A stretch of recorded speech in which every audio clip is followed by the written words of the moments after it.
नमस्कार दोस्तों, मैं जितेंद्र सिंह नितिन ऑनलाइन क्लासेज में आपका हार्दिक स्वागत करता हूं। और आज फिर से आपके सामने आया हूं हिंदी भाषा की प्रश्नोत्तरी का कार्यक्रम लेके, और आशा करता हूं कि आने वाली आपकी परीक्षाओं में ये आपके लिए उपयोगी साबित होगी।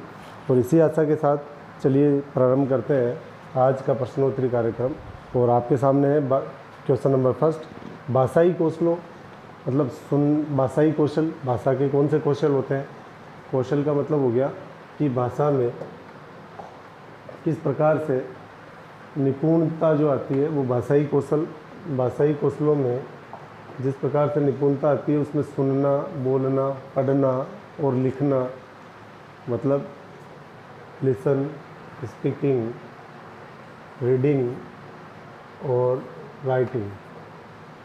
लिसन, स्पीकिंग, रीडिंग और राइटिंग, LSRW। लिसन मीन्स सुनना, स्पीकिंग बोलना, पढ़ना रीडिंग और लिखना राइटिंग का पूर्ण विकास हो जाना चाहिए। कौन सी क्लास तक? कक्षा 1, कक्षा 2, कक्षा 3, कक्षा 5 या कक्षा 8 तक। तो इसका राइट आंसर होगा कक्षा 5 तक। कहाँ तक सीख जाना चाहिए बच्चा? पढ़ना, सुनना, बोलना, पढ़ना और लिखना, कक्षा 5 तक उसे अच्छी तरीके से आ जाना चाहिए।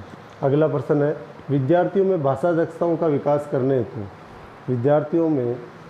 विद्यार्थी को भाषा में निपुण करने हेतु विद्यालय में किए जाने वाले जो विद्यालय में कार्य होता है, क्या कार्य होता है? अध्यापक अधिगम, अध्यापक सिखाता है। कार्यकलाप हो सकते हैं, क्या कार्यकलाप हो सकते हैं? कहानी सुनाना, अध्यापक कहानी सुना सकता है क्या? चुटकुले सुना सकता है क्या?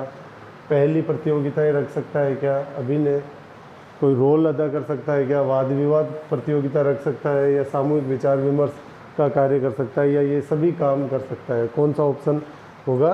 तो इसका राइट आंसर होगा कि भाई कहानी भी सुना सकते हैं, चुटकुले भी सुना सकते हैं, पहली प्रतियोगिता का भी आयोजन किया जा सकता है, अभिनय भी किया जा सकता है, वाद विवाद प्रतियोगिता का आयोजन भी किया जा सकता है, सामूहिक विचार विमर्श का कार्य भी किया जा सकता है।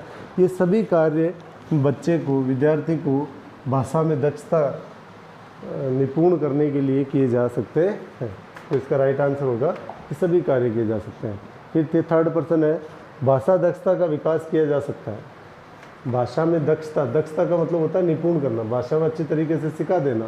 क्या सिखा देना? भाषा को बोलना, पढ़ना, सुनना, बोलना, पढ़ना और लिखना, ये चीज़ें विकास किया जा सकता है। किससे? शुद्ध उच्चारण के माध्यम से, लिपि व वर्तनी का सही ज्ञान करवा करके, शब्द रचना का ज्ञान करवा के, यह सभी कार्य। तो ये सभी कार्य करवा करके भाषा में निपुण किया जा सकता है, भाषा में दक्ष किया जा सकता है। कैसे? दक्ष का मतलब हो गया भाषा को सुनना, फिर भाषा को सुनने के बाद बोलना, फिर भाषा को बोलने के बाद पढ़ना और पढ़ने के बाद लिखना। इन चीज़ों में दक्ष करने के लिए हम क्या करवाएंगे?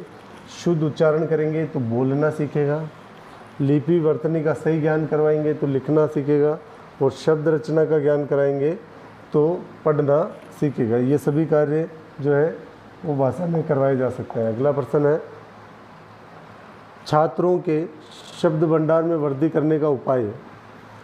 छात्रों के शब्द भंडार में वृद्धि करना है तो उसके लिए क्या उपाय हो सकते हैं? शब्दकोश का उपयोग करें, छात्राओं में स्वाध्याय की प्रवृत्ति को बढ़ाए, या फिर शिक्षक के द्वारा अच्छे व नए शब्दों का प्रयोग करें, या फिर ये सभी कार्य करें। छात्रों के शब्द भंडार बढ़ाना है तो इनमें से क्या करेंगे? सभी काम करेंगे। क्या करेंगे?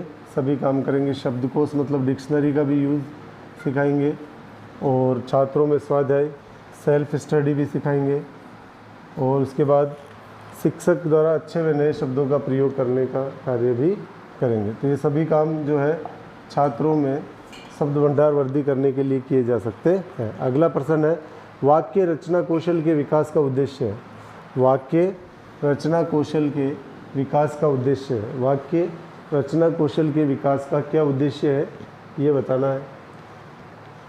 वाक्य रचना कौशल मतलब वाक्य की रचना करना, सेंटेंस बनाना, इसका उद्देश्य क्या हो सकता है? इस कौशल का विकास करने का छात्रों को शुद्ध हिंदी वाक्य रचना का ज्ञान करवाना, छात्रों को शुद्ध वाक्यों के उचित प्रयोग की योग्यता प्रदान करना, या ए और बी दोनों, या कोई नहीं।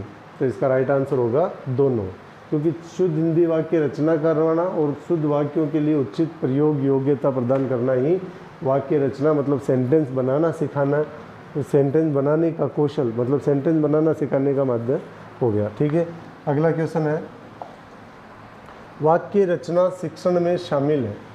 वाक्य रचना मतलब सेंटेंस बनाना, शिक्षण मतलब सिखाना में क्या क्या शामिल है। वाक्य के अंगों का शिक्षण, कि वाक्य कितने प्रकार के होते हैं, पद क्रम व निमित्ति, वाक्य में कौन सी चीज़ कहाँ आनी चाहिए, क्रिया कर्ता क्रम कहाँ पर यूज होना चाहिए, वाक्यों के प्रकार, किस किस प्रकार के वाक्य हैं, विभिन्न प्रकार के वाक्यों का परस्पर रूपांतरण एक दूसरे में कैसे चेंज किया जा सकता है, ये सभी चीज़ें जो है वो वाक्य में सिखाई जाती है। मतलब वाक्य रचना के लिए इन सभी में दक्ष होना जरूरी है। अगला प्रश्न है, वाक्य विश्लेषण के, वाक्य का विश्लेषण करना। विश्लेषण का मतलब होता है वाक्य का सही तरीके से वाक्य के बारे में बताना। शिक्षण हेतु क्या उपयुक्त विधि है, कौन सी विधि है, आगमन विधि या निगमन विधि, गीत अभिनय विधि या सभी। तो वाक्य का विश्लेषण करने के लिए कौन सी विधि होनी चाहिए, आगमन विधि। अगर किसी वाक्य का विश्लेषण करना हमें सिखाना है तो कौन सी विधि के माध्यम से सिखाएंगे, आगमन विधि के माध्यम से सिखाएंगे। और नेक्स्ट प्रश्न है, तो ये थे वाक्य से संबंधित प्रश्न। कमेंट करके ज़रूर बताइएगा कि आपको किस प्रकार और कितने क्वेश्चन आपके सही गए। फिर मिलेंगे अगले वीडियो के साथ, तब तक के लिए धन्यवाद। जय हिंद, जय भारत।